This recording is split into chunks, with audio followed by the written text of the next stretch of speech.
तो हम बेटियों से बेटाओं से कहते हैं अगर सरकारी नौकरी चाहते हो, तुम कहते हो कि कोई उपाय, उसका एक ही उपाय है, अपनी मेहनत को 4 गुना बढ़ा लो, रात दिन एक कर दो, परिश्रम खूब करो, और आखिरी में जिस दिन कंपटीशन एग्जाम में बैठो, एक बेलपत्री पर शहद लगाकर शंकर को चढ़ाकर चले जाओ, फिर वो कार्य बाबा संभाल। मेहनत करो, परिश्रम करो। अब हम मेहनत भी नहीं करें, परिश्रम भी नहीं करें और सोचे कि सीओर वाले बाबा जी ने कहा है तो मेरा जॉब लग जाएगा, नौकरी लग जाएगी, नहीं लगे। मेहनत आपको करना पड़ेगा, परिश्रम आपको करना पड़ेगा।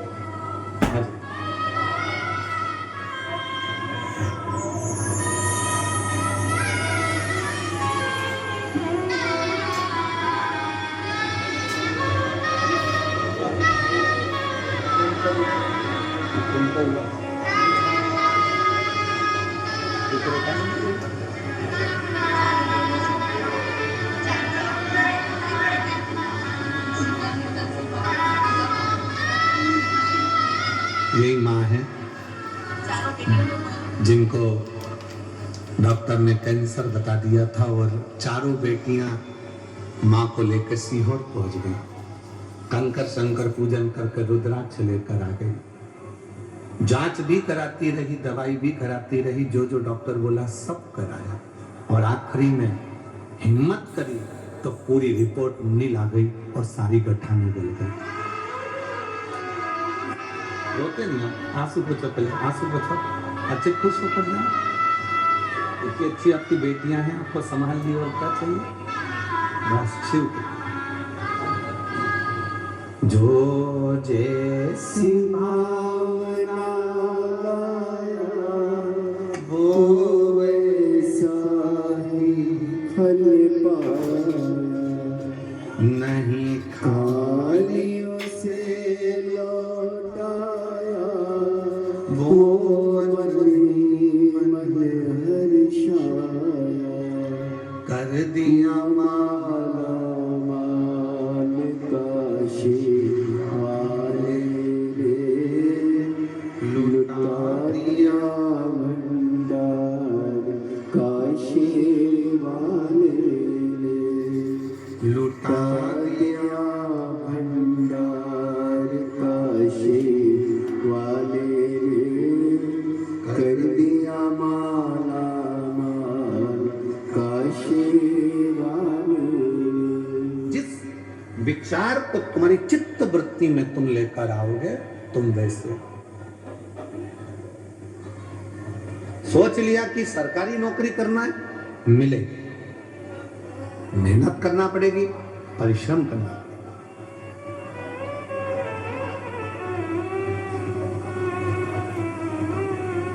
कैसे नहीं मिलेगी?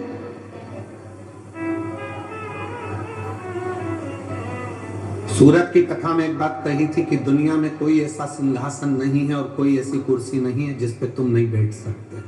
अगर अंदर विश्वास है, भरोसा है, मेहनत है, परिश्रम है, तो तुम बैठो। कई लोग कहते हैं गुरुजी हमको आशीर्वाद दो, अगली बार हम कथा करा, हम जजमान बनकर खुद कथा करा। हम उनको आशीर्वाद की जगह ये कहते हैं कि विश्वास पक्का रखना, मेहनत 4 गुनी करना, तो अगली कथा तुम कराओगे।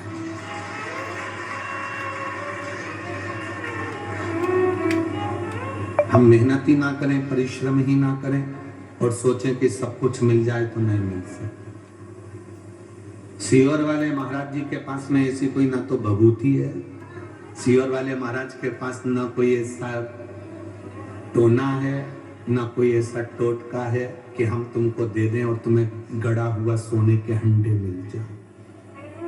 अगर ऐसे सोने के हंडे मिलते होते तो हम भी तुम्हारे गांव में नहीं आते। क्यों आते? बोलो सही है कि गलत है? मेहनत करना, परिश्रम करना, और वो मेहनत, वो परिश्रम एक दिन तुम्हें उन्नति की उस सीढ़ी पर लेकर जाएगा जिस पर तुमने कभी सोचा ही नहीं था। तुम्हें पड़ा कोई साधन नहीं, एक चने बेचने वाले का बेटा हूं, पिताजी चने बेचते थे।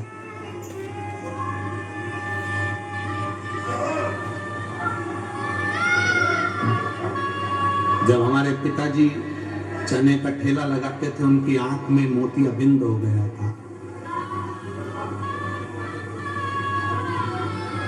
ऑपरेशन के लिए ग्वालियर लेकर गए, पैसा नहीं था। चने के ठेले को हम धकाते, बेचते, जो इकट्ठा होता वो रखते और पिताजी का ऑपरेशन कराते। माँ के पाँव में जो चांदी की पाँव की पायल थी वो भी बेच दी गई। माँ के पास में अगर कोई थोड़ी बहुत रकम थी वो भी निकाल कर बेच दी गई और पिताजी का आंख का ऑपरेशन करा। उस समय की बात है, हिम्मत नहीं आ रही। दोस्तों की किताब लेकर पढ़ाई करी, उनके कपड़े पहनकर स्कूल और कॉलेज चले गए। दूसरे का शादी का मंडप लगा था, उसी मंडप में अपनी बहन की शादी करी, क्योंकि मंडप का पैसा भी नहीं। हिम्मत नहीं हारी, और आज हिम्मत नहीं हारी, इसीलिए आप लोगों से कहते हैं किसी ने साथ नहीं दिया। जो इतना इतना ढोंडी पीटते हैं, परिवार इतना बड़ा है, कुटुंब इतना बड़ा है, रिश्ते इतने सारे हैं, कोई साथ नहीं देता। व्यर्थ की बात है। अकेले पैदा हुए हो, अकेले परिश्रम करना है और अकेले ही सिंहासन पर बैठना, कोई दूसरा नहीं आया। तुम किसको अपना दुखड़ा सुनाते हो? थोड़ा सा घर में तकलीफ हुई तो बहन को फोन कर दिया, भांजी को फोन कर दिया, बेटी को फोन कर दिया, उसको फोन कर दिया। नहीं नहीं, तुम्हारा दुखड़ा कोई नहीं मिटा सकता।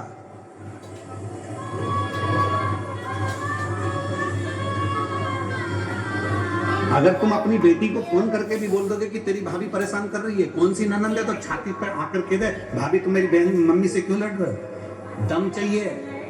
वो भी किसी की बहन है, वो भी किसी की बेटी है, वो भी बोल सकती है, उसमें भी सामर्थ्यता है। इसलिए किसी को अपना दुखड़ा मत कहो। दुखड़ा कहना है, एक लोटा जल लेकर शंकर जी के मंदिर में जाकर, वो जगत का बाप है, उससे इतना जरूर कहो कि बाबा मेरी जिंदगी के सारे दुख काट देना, कोई बुरा नहीं है। हो सकता है मेरी किस्मत में पूर्व में कोई कर्म भोगने का रह गया था, वो आज भोग रही हूँ, पर बाबा तू तो कर्म के लेप को भी मिटा सकता है, तो मेरे लेप को भी मिटा देना और मुझे अच्छा कर दे। उसको कहो ना, किसको कह रहे? भाई आया तो उसको कह दिया, बहन आई तो उसको कह दिया, रिश्तेदार आए तो उनको कह दिया। क्या कर लेंगे रिश्तेदार? शादी में सब खा पी के चले जाते हैं, 500 रुपए की एक प्लेट निपटा के, दूसरी बार कोई नहीं आता। तुम्हारे घर में क्या हो रहा है उनको कोई मतलब नहीं।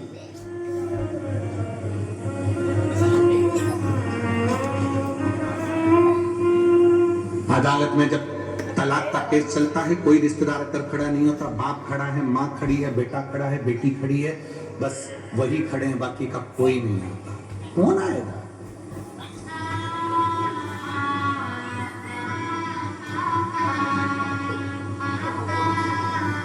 तुम्हारे यहाँ बड़ौदा में बारात निकलती है क्या? दूल्हा घोड़े पे बैठ के, घोड़ी पे बैठ के निकलता है? जम के तो बोलो।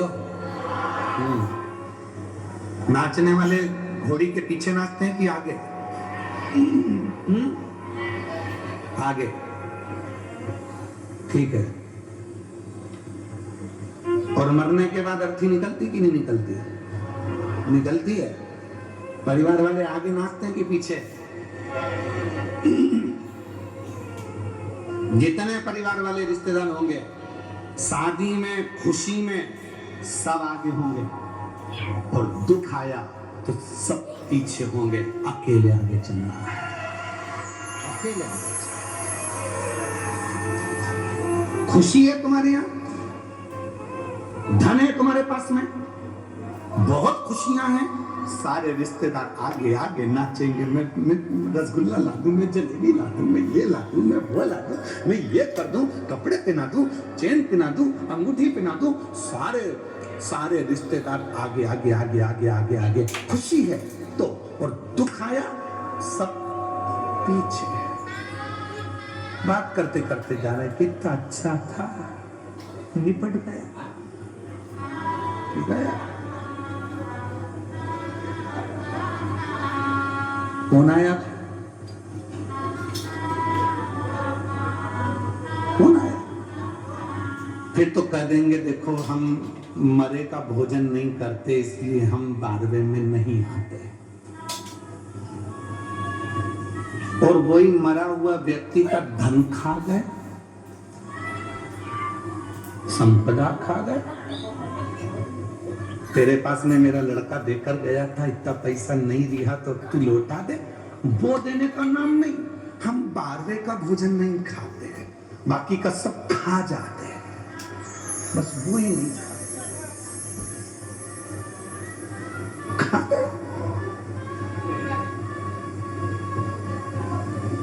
लोग कहते हैं सिल्वर वाला बाबा बहुत आड़ा टेढ़ा कथा बाजता है, तो उसमें दिक्कत क्या? मत सुनो, उसमें क्या प्रॉब्लम? सत्य थोड़ा कड़वा होता है, सत्य कड़वा होगा। और सुनो, दवाइयां धीरे धीरे असर करती है और एक इंजेक्शन अच्छा जोरदार लग जाए ना, जोरदार, फिर वो असर कर जाता। सब अपने हैं। मेरा परिवार इतना बड़ा, मेरे रिश्ते इतने बड़े, मेरे नाते इतने बड़े, मेरे कुटुंब इतने बड़े, मेरे, पर याद रखना अकेले ही चलना है, कोई दूसरा। और केवल तुम्हारे साथ नहीं हुआ है, शिव जी के साथ में भी ये हुआ। अमृत निकला मंथन से, पीते समय 33 कोटि देवता को शंकर जी याद नहीं आए। एक भी देवता ने ये नहीं कहा कि शिव जी को अमृत देना है, एक ने भी ये नहीं कहा कि शंकर जी दे गए अमृत पीने से, एक ने भी ये नहीं कहा कि अमृत भोलेनाथ जी के पास पहुंचा दो, एक ने भी ये नहीं कहा कि शिव जी के पास अमृत भेज दो। पार्वती जी तो इंतजार कर रही थी, तुम्हारे इतने सारे परिवार वाले कोई अमृत लेकर आएगा, एक नहीं आया। ये आए कब? जब विष निकला, कोई नहीं पिया, न पृथ्वी ले, न आकाश ले, न पताल ले, न कोई लेने को तैयार नहीं हुआ, न देवता ले। तब पूछा फिर इसको किसको दे, किसको? तो कहा एक काम करो कि वो शंकर जी के पास भेज दो। शिव जी विष? हाँ, ले जाओ। शंकर जी के पास पहुंचे विष लेकर, तो भोलेनाथ जी ने कहा ठीक है लाओ मुझे दो। पार्वती कहती कैसी बात करते हो, अर्धांगिनी हूं तुम्हारी, अमृत लाते तुम्हें अपने पति को पिला देती, विष मेरे पति को दे रहे हो?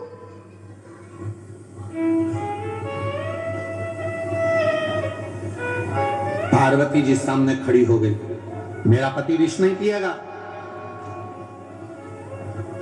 और सुनो स्वामी, विष मत पीना। शंकर भगवान ने अपनी पत्नी को अपने पास में बिठाया, समझाया, पार्वती तू मेरी अर्धांगिनी है। एक चतुर पति, जब परिवार के लोग धोखा करते हैं, पत्नी अंदर से कछोटती है, इतना सबके लिए करा, उसके बाद भी तुम्हारी जिंदगी में दुख ही लिखा। तब भी चतुर पति अपनी पत्नी के कंधे पर हाथ रखकर समझाता है, तुझे तेरे पति पर विश्वास नहीं है। ऐसे बंगले गाड़ी अगर ले भी जाएंगे तो अपने पति पर भरोसा रखना। 4 फैक्ट्रियां और खोल दूंगा, उतना बल है अगर तेरा साथ मेरे साथ है।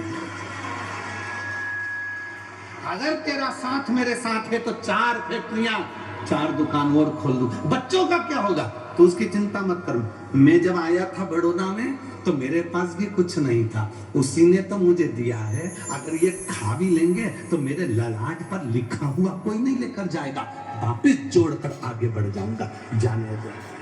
शिव जी ने धर्म पत्नी के कंधे पर हाथ रखा, मां जगत जननी पार्वती के कंधे पर हाथ रखकर शिव जी कहते हैं, पार्वती तू कह रही है कि विष नहीं पीना? पार्वती मालूम है तुझको, तू जगत जननी है, जगत जननी है, और मैं देवों में देव महादेव हूं। अगर कल की ठंडी रोटी बहुएं नहीं खाती। माँ रसोई घर में देखकर आती है कि रोटी कितनी बची है, और आते से जब बहू गरम गरम खाना अपनी माँ के लिए लेके आती है, सास के लिए, तो माँ रोटी निकाल कर दे देती है, बेटा मुझे ठंडी अच्छी लगती है।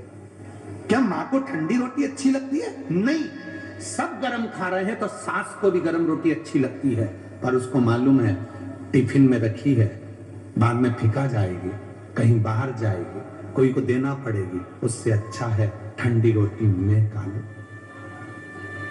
वो खा जाती है। तो तू तो मां है पार्वती, तू जगत जननी है पार्वती, और तू कह रही है कि मैं विष ना पीऊं। शिव जी ने जब अपनी धर्म पत्नी को समझाया, मौन हो गई मेरी मां जगत जननी। आंख से आंसू बह रहे थे मां के।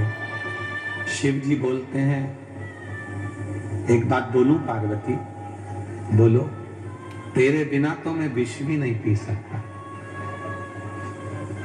तेरे बिना तो मैं विष भी नहीं पी सकता।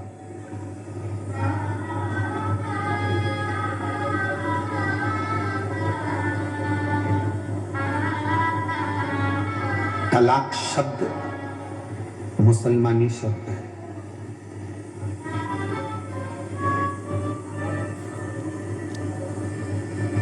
मुसलमान जितने भी पति पत्नी के विच्छेद कराने वाले जो शब्द हैं, ये सब दूसरों के हैं।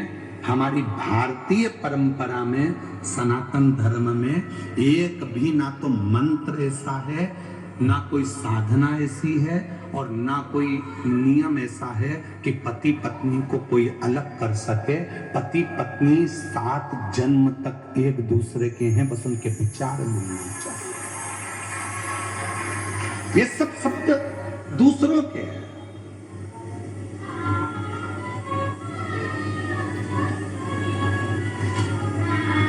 ये सारे शब्द दूसरों के।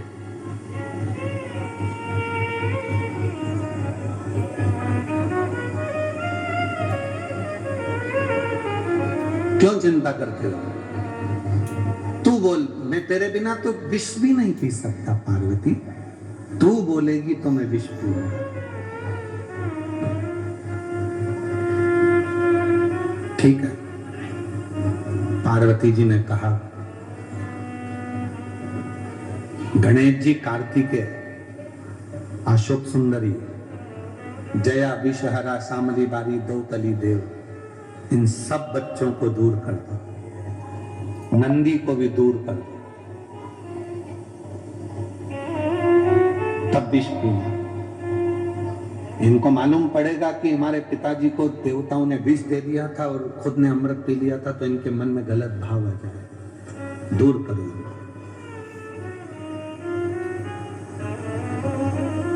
इनको, दूर कर दिया, सबको भेज दिया।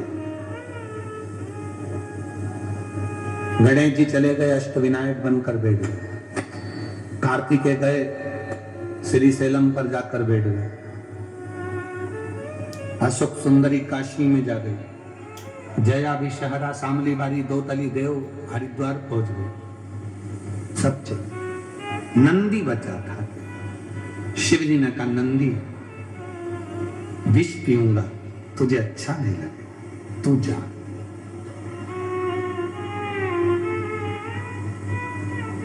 घर में कोई एक प्यार करने वाला होता है जिसको तुम्हारे धन से मतलब नहीं होता, तुम्हें देखकर जीता है, तुम्हारे चेहरे की खुशी देखकर जीता है।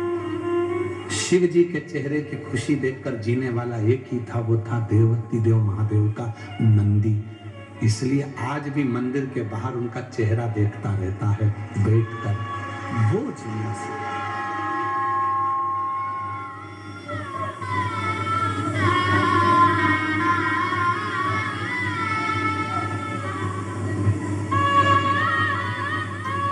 तुम्हारे चेहरे पर दुख नहीं देख सकता। परिवार में कोई एक व्यक्ति, या तो तुम्हारा मित्र, दोस्त, सखा, पुराना कोई हो या अभी का कोई हो या कोई ऐसा हो जो कोई परिवार में, कुटुंब में, रिश्ते में, नाते में, दोस्तों में, मित्रों में, तुम्हारे बेस्ट फ्रेंडों में, कोई तुम्हारे नौकर में, चाकर में, कोई काम करने वालों में, कोई तुम्हारी ड्राइविंग करने वालों में, कोई तुम्हारी फैक्ट्री में काम करने वालों में, तुम्हारे घर में रोज आने जाने वालों में कोई एक ऐसा होगा जो तुमको बहुत प्यार करता होगा। वो तुम्हें दुखी नहीं देख सकता।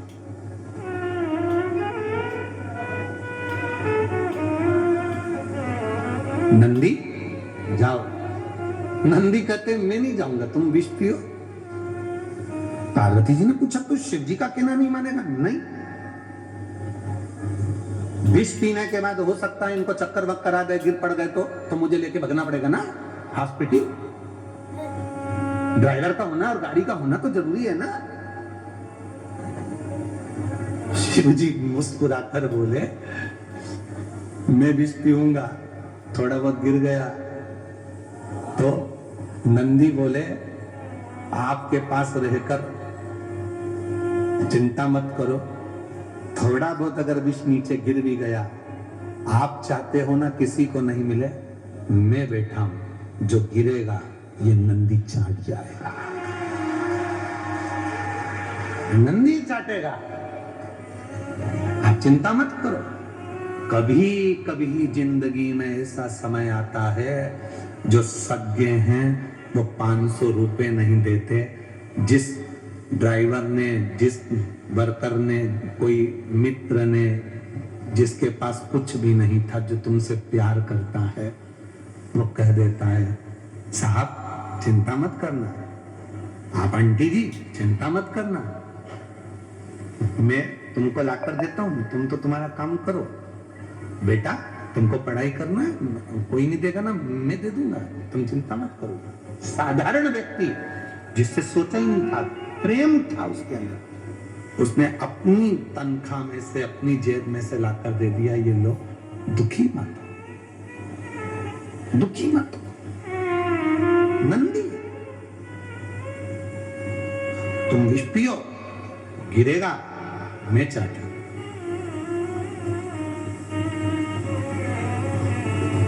पार्वती जी के चेहरे पर मुस्कुराहट आ गई। कोई स्नेह करने वाला हो तो नंदी तेरे जैसा हो, किसी को नहीं देखता, केवल शिव को देखता, केवल शिव।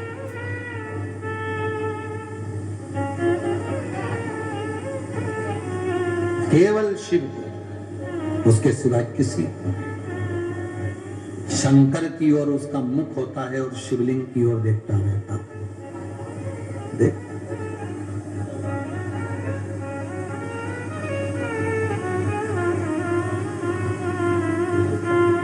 देखता। कभी जिंदगी में कोई अच्छा मित्र, कोई जीवन में अच्छा सखा एक ऐसा होता है जो तुम्हारे पीछे खड़ा होता है, पीछे।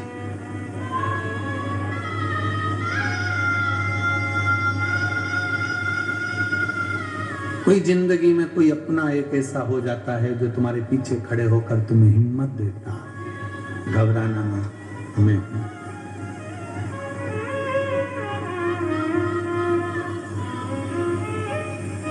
लोग धर्म पत्नी को केवल धर्म पत्नी मानते हैं और उसको सोचते हैं कि करवा चौथ आएगा तो साड़ी मांगेगी, जेवर मांगेगी, रकम मांगेगी।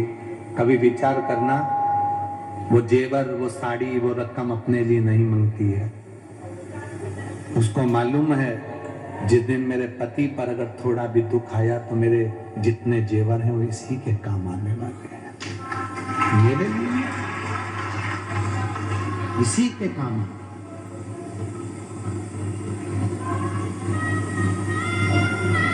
इसमें कोई चाहने वाला अगर मिले, फिर निवेदन करूंगा, प्यार में धन नहीं होता, प्यार में पैसा नहीं होता, और प्यार चेहरा देखकर नहीं होता। प्यार तो दिल से, एक दूसरे के भाव मिलना चाहिए, इसमें मिलना चाहिए। वो प्रेम, वो वात्सल्यता।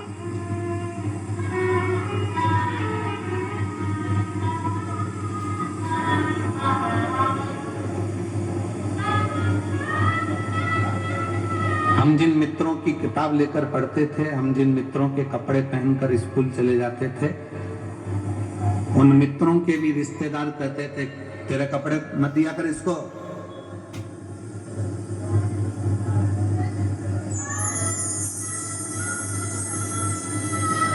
अपने कपड़े क्यों देना किसी को?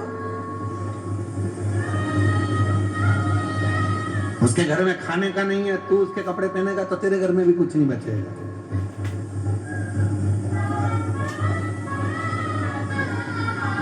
मत देना इसको कपड़े। अपनी किताब क्यों देता है? बहुत सारे मिलते थे, फिर भी एक हमारा मित्र ऐसा था कि वो चुपचाप से स्कूल के बैग में कपड़ा फंसा कर लाता था, शर्ट, और लाकर दे देता था, आज ये वाली शर्ट पहन के चले जाना एग्जाम में, तेरी क्लास अलग है, मेरी क्लास अलग है, चलो। कोई चाहने वाला चाहिए, जो धन, उस समय पर धन नहीं था तो भी तो प्यार करने वाला था, प्रेम करने वाला था। कोई चाहने वाला चाहिए, स्नेह करने वाला चाहिए, तो प्रेम धन से।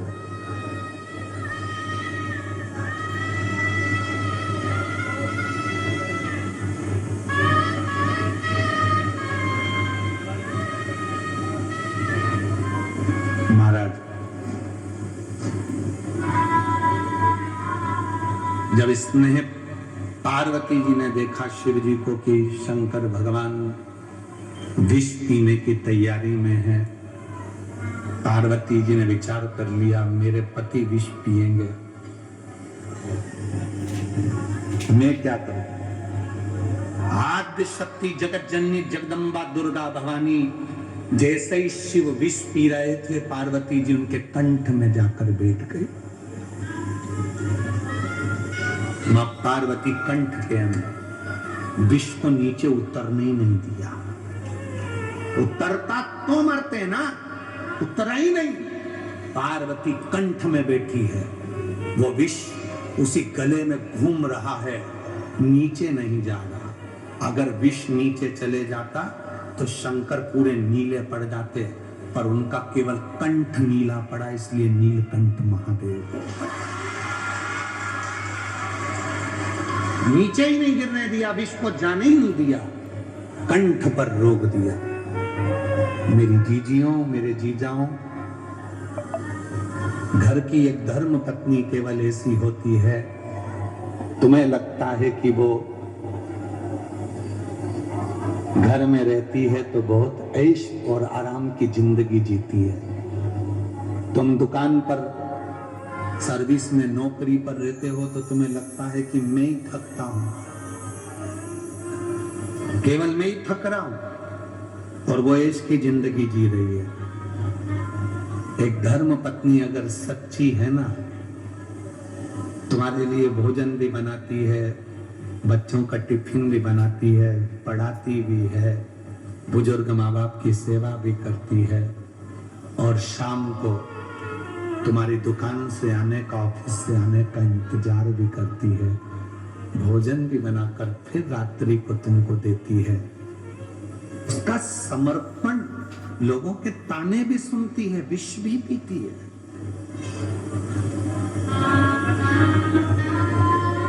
वो सच्ची धर्म पत्नी।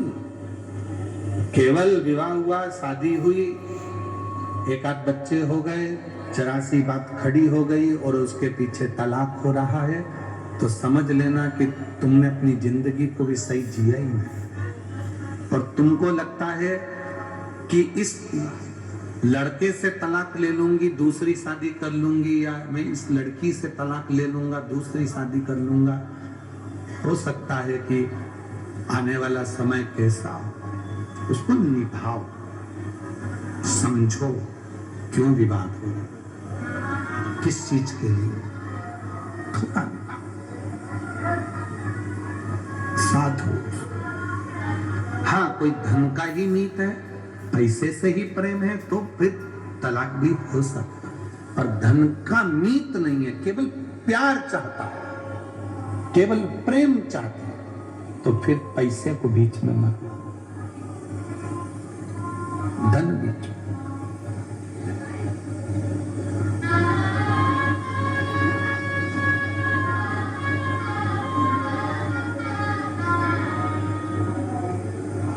शिव से जब प्रीत बढ़ती है, प्यार बढ़ता है देवरी महादेव से, तो मां जगत जननी कंठ में बैठ जाती, विष ही नीचे नहीं गिरा।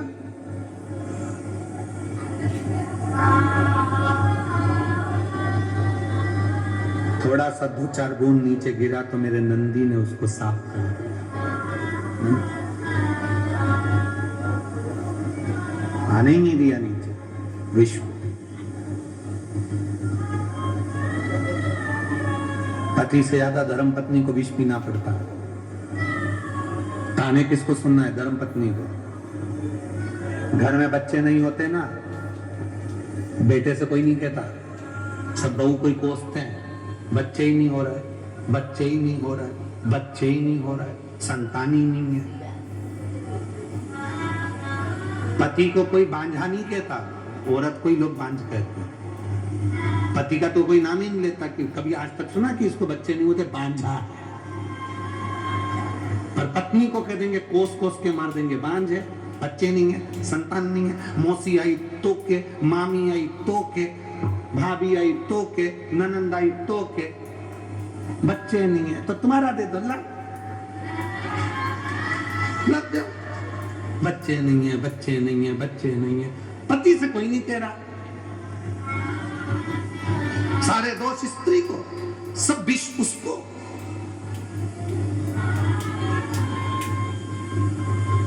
खाने में नमक नहीं डाला, इसको तो आता ही नहीं है। अरे भाई नहीं डाला कोई बात नहीं, भूल गई होगी इतने काम में। नमक की कटोरी तेरे पास में रखी है ना, डाल ले, चम्मच से हिला ले, और जितना ठूसना है ठूस ले। तो बच्चे करते, नमक नहीं डाला, उसके प्राण खा रहे, इसको तो बनाना ही नहीं आता, इसके बाप के घर से कुछ सीखे ही नहीं आई सीख के मुंह चलाना। चलाए चलाए, अगर वो चलाएगी ना तो फिर तुम्हारा मुंह बंद हो जाएगा। इसलिए जो सीख के आई, बहुत अच्छी बेटा, कम नमक डालना चाहिए, उसको मालूम है सास ज्यादा नमक खाएगी ऊंची नीची हो जाएगी। शक्कर कम डाली कोई बात नहीं, शुगर ऊंची नीची हो जाए। अच्छा हम आपसे पूछे बड़ौदा वालों, बताना जरा, उत्तर देना, सब समझदार बैठे हो, उत्तर दे सकते हो। पहले के समय में, दादा परदादा के समय में शुगर की बीमारी थी क्या? जम के बोलो, नहीं। नाथद्वारा में, श्रीनाथ जी की हवेली में, सांवरिया सेठ में, सालासर जी में, बाबा जी के यहाँ जितने मंदिर थे, तिरुपति में, चाहे जितने मंदिर होते थे, द्वारका नाथ में सबसे ज्यादा मीठा ही चढ़ता था, और चोगना मीठा। मावा 250 ग्राम तो शक्कर 2 किलो, इतना मीठा बनता था और इतना मीठा लोग खाते थे। बोलो सही है कि गलत है? शुगर की बीमारी होती थी? नहीं होती थी। क्यों नहीं होती थी? जितना मीठा वो खाते थे उतना मीठा वो बोलते थे। आज के समय में शुगर की बीमारी क्यों हो रही है? क्योंकि लोग शुगर खा तो रहे हैं पर जीवन से निकाल नहीं रहे हैं। शुगर का लेवल बराबर करिए, मीठा खाओ, मीठा बोलो। अगर मीठा बोलते रहोगे तो शुगर बाहर निकलती रहेगी। जिसकी शुगर नहीं निकलती वो नस में घुसते घुसते घुसते घुसते शुगर की बीमारी हो जाती है। इसलिए मीठा खाओ पर मीठा बोलो तो शुगर लेवल में चलती रहेगी, शुगर का लेवल बराबर चलता है। अब घुस रही है नस के अंदर, अब वो बाहर नहीं निकल रही तो वो खून में भरा गई। शुगर को तो बाहर निकालो ना, थोड़ी थोड़ी शुगर बाहर निकलेगी तो वो खून में नहीं जाएगी, वो खून में जा रही है क्योंकि। और शुगर की बीमारी कैसे होती है? अंदर से कुड़ते रहो कुड़ते रहो कुड़ते रहो, शुगर बीपी सब हो जाएगा। बाहर निकालो, स्माइल प्लीज, थोड़ा मुस्कुरा लो, शुगर बीपी सब लेवल में आ जाएगा। कोई बीमारी नहीं, एकदम आई एम फाइन, मस्त। आग लगे बस्ती में अपन रे मस्ती में। करके देखना, मीठा खा भी लो ना तो थोड़ा मुस्कुराओ, हंसो, ढाका लगाओ, बच्चों के बीच में बैठो, खूब एंजॉय करो, थोड़ा बहुत साउंड तेज चलाकर नाच भी लो। तेरे डमरू साउंड तेज करा, थोड़ा एंजॉय कर लो। रसोई घर में अगर भोजन बना रहे हो तो फुल एंजॉय के साथ खूब एंजॉय। श्री शिवाय नमस्कार। बच्चे आकर चिल्ला रहे हैं, परिवार आकर चिल्ला रहा है, तो भोजन बनाने वाला आधा डिप्रेशन में पड़ा हुआ है, भोजन बनाएगा तो भोजन भी फिर वो उसको भी गुस्सा आता है, और गुस्सा आता है तो फिर वो आटे पर गुस्सा निकालती है, आटे पर गुस्सा, और वो आटे पर गुस्सा निकला तो आटे की रोटी बनी, और रोटी बन के सबको खिलाई गई। अब सब शाम को 4 बजे तक जैसे ऑफिस से आए सब आग बबूला। कहा हमारे घर में इतना गुस्सा कैसे आ गया? क्योंकि तुमने वो घर की बहू को इतना डिप्रेशन दे दिया, घर की माँ को इतना डिप्रेशन दे दिया कि वो पूरा आटे में, या फिर चाय बनाती है तो उसकी अदरक में वो अदरक को कूट कूट के पूरा गुस्सा निकाल देती है, और वही गुस्से की चाय तुम पी जाते हो, तो पीते से आग बबूला। मेरा नाम चिंचिंचू। गुस्सा भरा गया। भर लो।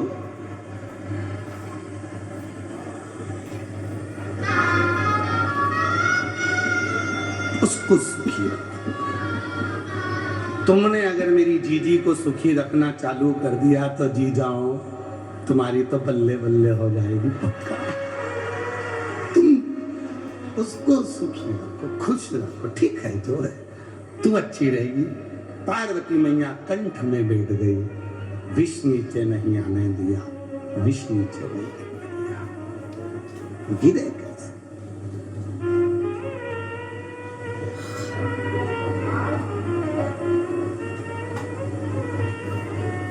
वो जगत जननी अम्बा जगदम्बा है, जगत धात्री। और देखो भाव की शुद्धता होती है।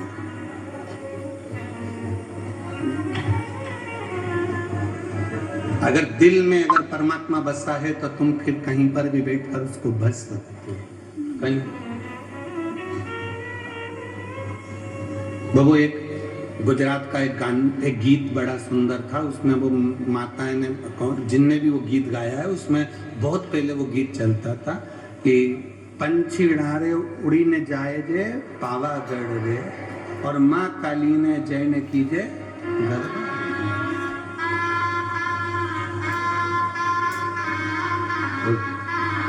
मतलब पंछीड़ा कौन?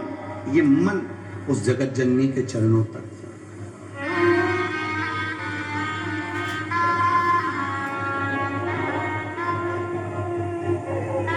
इसकी एक लाइन और क्या?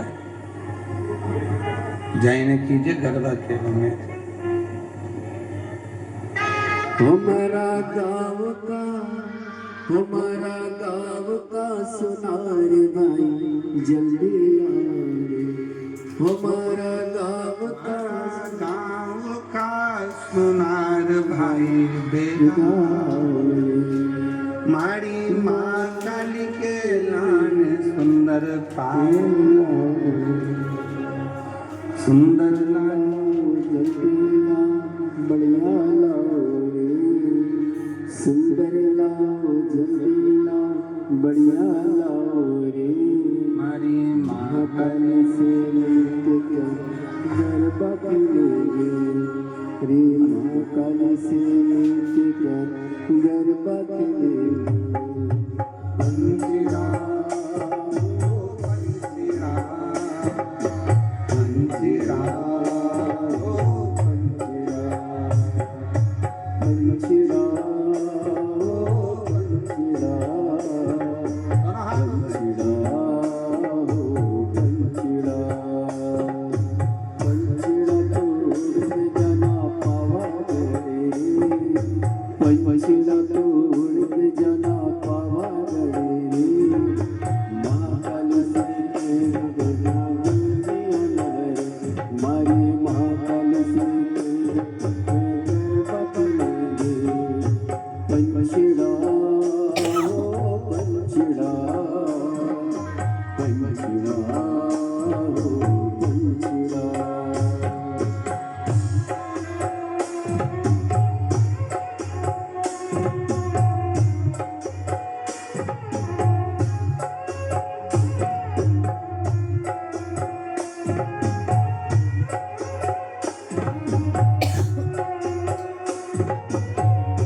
हमारा गाँव का, हमारा गाँव का, हमारा गाँव का, हमारा गाँव का, हमारा गाँव का लोहार भैया जल्दी आना, हमारा गाँव का लोहार भैया बेगा आना, हमारा गाँव का लोहार भैया जल्दी आना, हमारे माँ काली के लिए बढ़िया त्रिशूल लाना, हमारे माँ काली के लिए बढ़िया त्रिशूल लाना रे, ओ बढ़िया लाना सुंदर लाना जल्दी लाना रे, बढ़िया लाना सुंदर लाना जल्दी लाना रे, महाकाल से मिलके कहना गरबा खेलेंगे, हमारी महाकाल से मिलके कहना गरबा खेलेंगे, पंचड़ा हो पंचड़ा,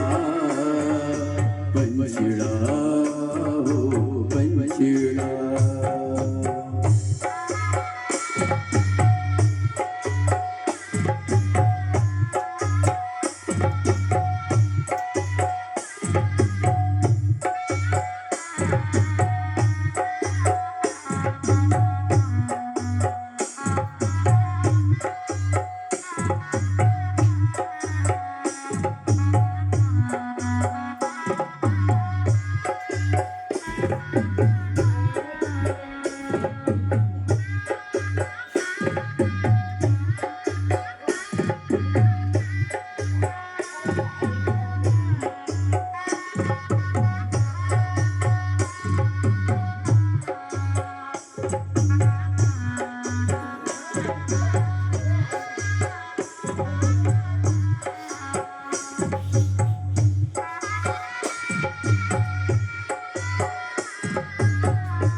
हमारा गाँव का, हमारा गाँव का, हमारा गाँव का माली भैया जल्दी आना रे, हमारा गाँव का माली भैया जल्दी आना रे, हमारे माँ काली के लिए बढ़िया माला लाना रे, हमारे माँ काली के लिए बढ़िया माला लाना रे, ओ बढ़िया लाला सुंदर लाला जल्दी लाना रे, बढ़िया लाला सुंदर लाला जल्दी लाना रे, महाकाल से मिलके कहना गरबा खेलेंगे, हमारे महाकाल से मिलके कहना गरबा खेलेंगे, पंचड़ा हो पंचड़ा, पंचड़ा हो पंचड़ा।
जल्दी आना रे, हमारा गाँव का कुमार भैया जल्दी पर लाना रे, हमारी माँ का लिए कपड़ लाना रे।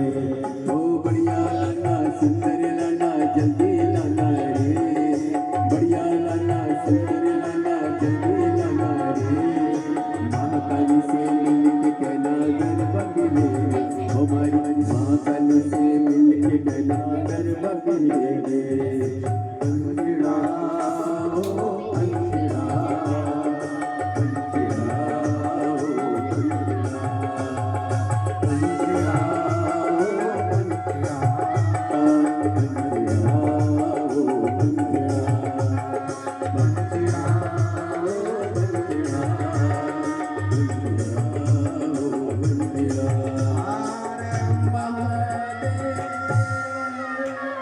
बोल पावागढ़ वाली माता की।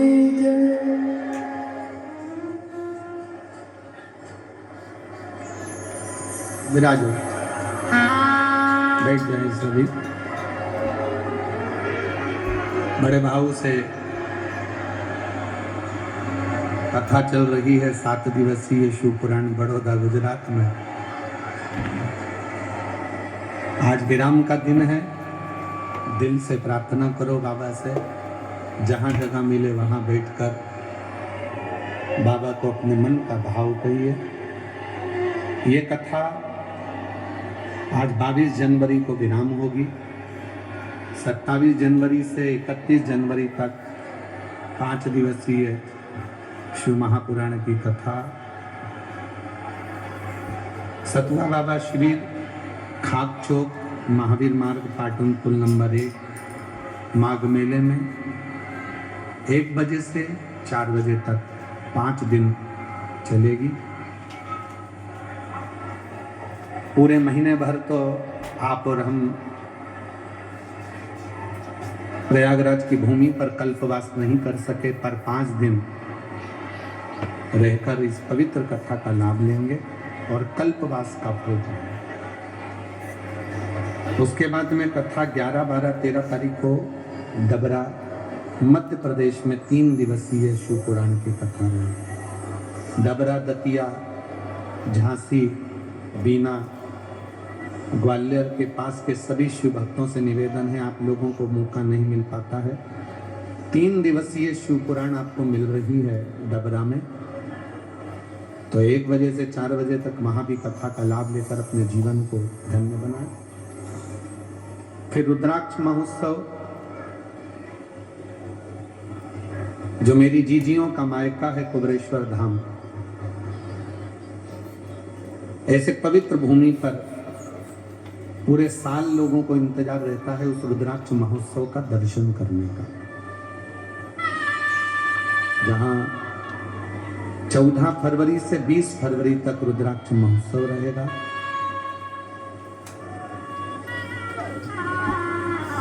एक बजे से 4 बजे तक वहां कथा का समय रहेगा। लाभ लेंगे बाबा के रुद्राक्ष महोत्सव का।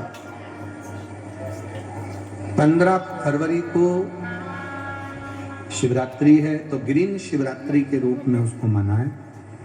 एक वृक्ष अवश्य, प्रेरणा दें दूसरों को कि वृक्षारोपण से हमारी प्रकृति, वनस्पति हरी भरी रहे और पृथ्वी का जल स्तर बढ़े, वायुमंडल क्लीन हो, साफ हो, कोई बीमारियां जो आज लोगों को हो रही हैं उन बीमारियों से बचा जा सके। हृदय से, भाव से बाबा से विनय करें, निवेदन करें। जहां भी आप लोगों को जगह मिली है वहां बैठकर बाबा को अपने मन की बात करिए। आज जब कथा का समापन हो, आरती हो जाए, आरती होने के बाद जब अपने स्थान से उठो तो जहां बैठे हो वहीं की मिट्टी को अपने हृदय से अवश्य लगाना और बाबा को अपने मन की बात अवश्य करना।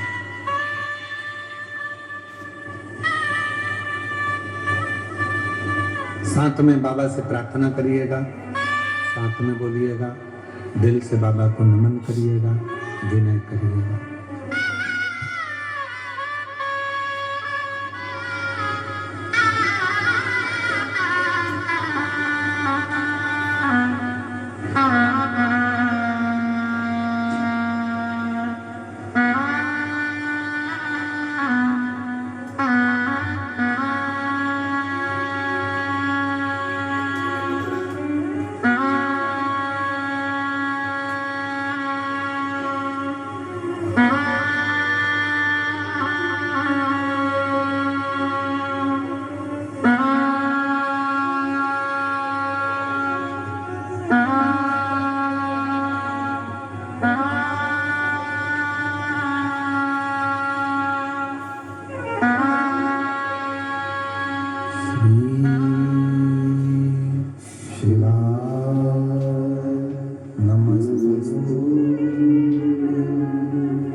सब दुख काटो मारा, ओ भोला सब दुख काटो मारा। शिव शंकर जपो तेरी माला, भोले बाबा जपो तेरी माला, भोला सब दुख काटो मारा, ओ भोला सब दुख काटो मारा। देश मंगल मंगलकारी, देश मंगल मंगलकारी, शमशान वासिया,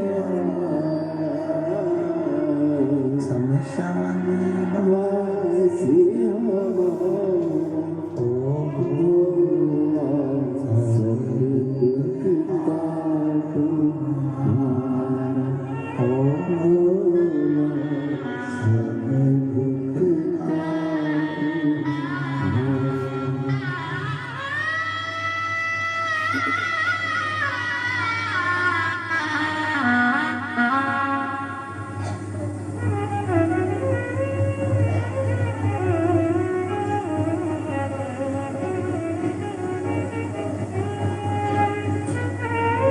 मारा। भगवान शिव ओगड़दानी प्रकालदर्शी कैलाशी विनाशी भगवान शंकर की पवित्र कथा कह रही है, शिव महापुराण की कथा वर्णन कर रही है, शिव तत्व कह रहा है, शिव महापुराण की कथा कह रही है, भगवान शंकर का पवित्र चरित्र कह रहा है, शिव तत्व कह रहा है। माँ जगत जननी जगदम्बा माँ पार्वती जी शिव जी के कंठ में जाकर विराजमान हो जाती हैं। भगवान शंकर के कंठ में जाकर बैठ जाती हैं, विष को ऊपर की ऊपर रोक लेती हैं, विष को रोक लेती हैं, विष को विष नीचे नहीं जाता। जगत के हित के लिए, जगत कल्याण के लिए भगवान देवादिदेव महादेव ने विष किया। दुनिया में कोई चीज भारी नहीं है, हर भारी चीज को हल्का समझो।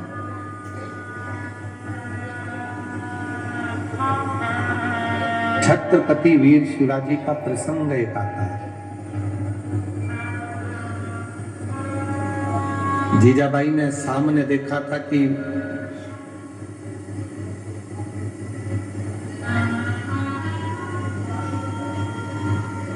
अपना ध्वज किले पर द्रोहियों ने, दुश्मनों ने लगा रखा था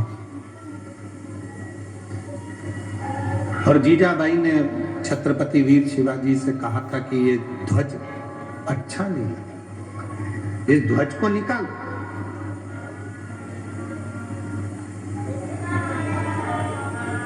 छत्रपति वीर शिवाजी ने कहा था, मां सामने वाली जो विद्रोही हैं उनके पास में सेना बहुत है, भले सेना हो, तुम में बल कम है क्या? अपने आप को कभी दुनिया से कमजोर मत समझो।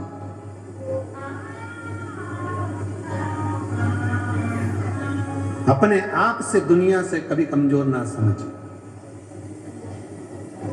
स्वयं को इतना प्रबल समझो कि दुनिया के सारे दुख से, दुनिया की सारी तकलीफों से मैं लड़ सकता हूं।